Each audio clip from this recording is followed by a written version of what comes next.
Hello, hello, everybody. I hope you're doing well. I got a question today that we've had a few times, so I figured I would answer it in detail with a video here for you. And I'm just going to read the email that I got. So this is from Matt. Matt says, someone sent me a link to your course/Facebook page because I've been talking about doing this exact thing in the US for at least the last 6 months. Frankly, what you and your partner have accomplished in such a short time is quite amazing. It makes me happy to find more and more people seeing the value in this type of lifestyle and going out and making it happen. I'm a little confused though. As I read your website, it starts out by saying we did all this with no money, no land, and bad credit. Yet, further down the page in the Learn About sections, it paints quite a different picture of how successful both you and your partner were prior to selling your businesses in 2020 and shifting your focus to Algen Sanctuary. So, which is it? I'm interested in the course as it seems to cover very pertinent aspects of everything I'll encounter. I'm just looking for some clarification on that contradiction because it gives me pause and it's clear you're very skilled in marketing.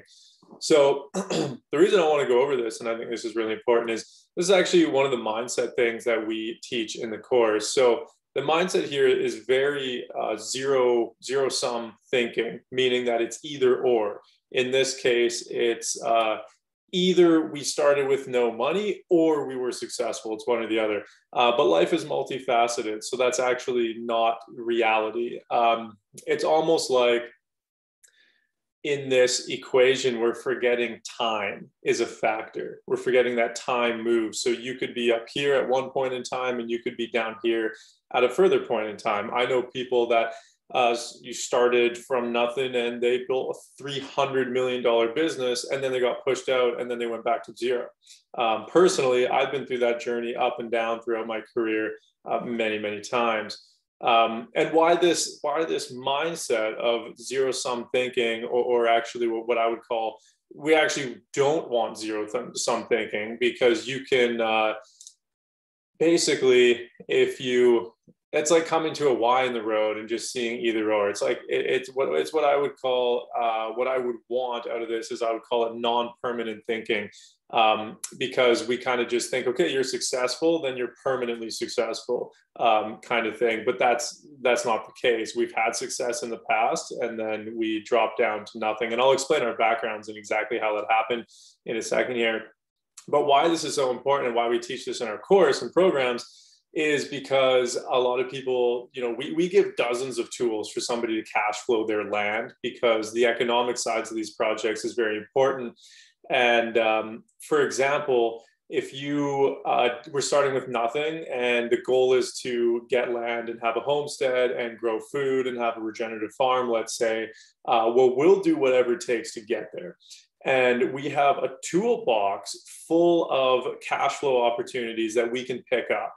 And when I call them tools, because you can pick them up and you can put them down, meaning that you can use them if you want. You can use all of them. You can use none of them. You can do whatever you want, but they're available to you whenever you want to use them.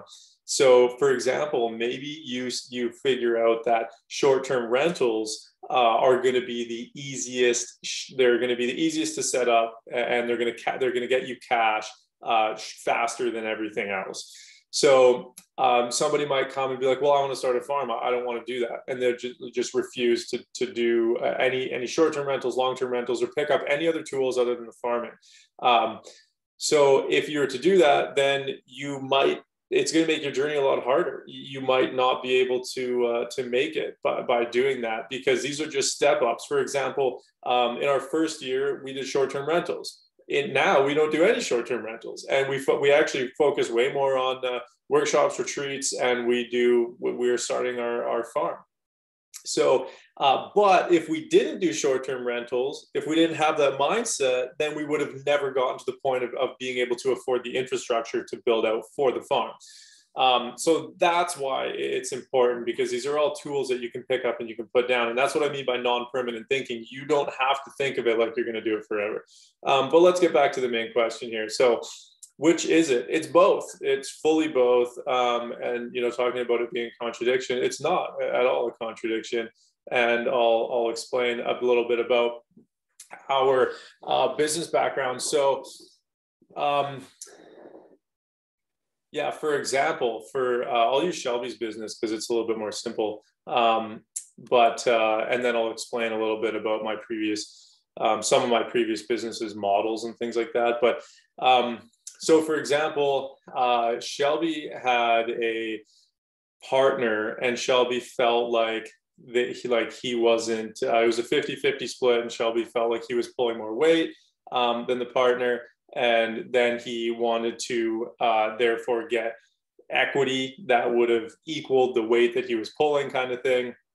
Partner didn't agree, so Shelby had to figured he had to move on and do something else. So they ended up selling the business, not necessarily because he wanted to, but just because of that situation, and that actually caused the business to sell for a lot less than what it was worth. So they ended up doing a deal and selling the business. But a big thing about selling businesses is people often think that you just sell it and get a lump of cash, but that's very rarely what actually happens. Normally, you can break it up. Normally, it's broken up into payments. So it's like, maybe you break it up into four, and let's just for easy math, let's say you sold a business for $400,000, and then they break it up into four, so you get 100 grand the first year, 100 grand the second year, and so on and so on. So it takes 4 years to actually get that buyout. Then let's say your business actually had some debt. Let's say you bought some equipment and machinery for that business that you finance. So now you actually have to pay that all off. So then you get the first 100 grand and you pay that off, and then you're left with literally nothing. And then let's say it was performance based and the business didn't perform, then you get literally nothing else. So you are at literally zero. You get nothing. Or let's say that the new owner went bankrupt because they didn't know how to run the business, and there you go. Then again, you're out everything. You get nothing once again. Let's say the business had more debt than it actually sold for, then you're actually in the negatives. So just because you sell a business doesn't mean that you're automatically successful and sitting on a lump of cash. And that's often how these things play out. In my case, I had a partner. We had debt, like the business had debt. So what happens oftentimes too when you sell a business is, again, not always will somebody buy the corporation. They'll actually buy the assets of the corporation. The reason they do that is because the corporation itself can have liabilities attached to it. So it could have debt that's unknown to the new buyer, and then they buy it, and all of a sudden they're like, oh shit, well, we owe hundreds of thousands of dollars in debt. So instead of doing that, they actually create a new corporation. They buy the assets from the corporation that they want to buy. They move the assets into the new corporation, and then the old owner deals with that old shell company. It's just a shell. It owns nothing now, and they just shut it down. And in my instance, I put that into bankruptcy after selling, and then my partner didn't help with any of that. So I had to foot the bill. So now I have all these legal bills to go through that whole process and shut down this other company, legal bills, accounting bills, like it's all these different things to shut it down, taxes, etc. So I was actually in debt after selling that because I didn't get help with that. And then, some of the other things played out and whatever. So I was actually less than having no money. I actually have debt that I'm still paying off. So it's just really, really not always what it seems, and it is what it is. And I've another thing is that people think that business owners automatically make money, but that's fully not true at all. Most people that I know that own a business actually work twice as many hours as people with a day job, and make less money. And then that's usually how it goes. That's how most entrepreneurial journeys go, until we learn the models, the different business models, and learn the systems to be able to eventually find something that achieves the lifestyle that we want. And that's what we teach in our programs. Because we were tired of those other types of businesses and working too much for not being able to enjoy life. So that's really what our goal was with this. But another good example is let's say you're a product-based business and you're doing $150,000 a month in revenue. So that's like 1.8 million or something like that a year. I don't know if that's accurate, but for a lot of people, that sounds like a lot. They're like, oh, holy shit, this guy must be rich, or like whatever. But let's break that down a little bit. So you have 40% of that, of the revenue goes towards ad spend. And then you have another 40% is going to go towards your COGS, which is your cost of goods, the cost of actually creating the product, shipping it out, et cetera, labor, time to create it, all of that. And then you're going to have probably the rest of the 20% is going to go to your overhead and your staffing. So now you have literally no profit. There's zero profit in that. So then the owner is sitting there actually working, probably 12 hours a day, 6 days a week, and trying to make this thing profitable. And then from the outside perspective, like people with a limited perspective would say, oh, wow, that person's doing fairly well, but that's actually, they're cash poor. They're actually probably working way more and making way less. And that's often how it goes. So it's very multifaceted. It's not something to look at like, you're either broke or you're successful. No, there's a timeline and it goes all over the place and everything in between. And this is just a really great example of a perspective shift. So, if you don't have a lot of experience in these areas and you have a limited perspective, what this program does for you is it blows your perspective wide open, because there's all of these things that we don't know, and you don't know what you don't know. So when you come into this program, you're learning much more than you would expect. It gives you some of the most valuable skills in the world at this point in time, and you can take those with you for the rest of your life. So it's giving you that ability to bounce back. And what I mean by that is when you get in and invest in this program, you're not investing in buying land and building your dream out. What you're investing in is you.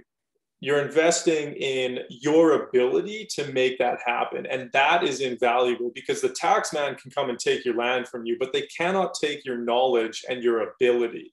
And if you are able to do that and hone those skills, you will be resilient. And that is way more valuable than the land parcel that you might use this program to go buy. Because if someone takes it from you, you can go do it again. You can do it faster and better the next time. So you're investing in yourself, and you'll be able to apply these skills to all sorts of other areas of life. I guess we're coming out with some case studies that I'm actually really excited about, because we've had clients that have actually gotten funded and done this faster than we have.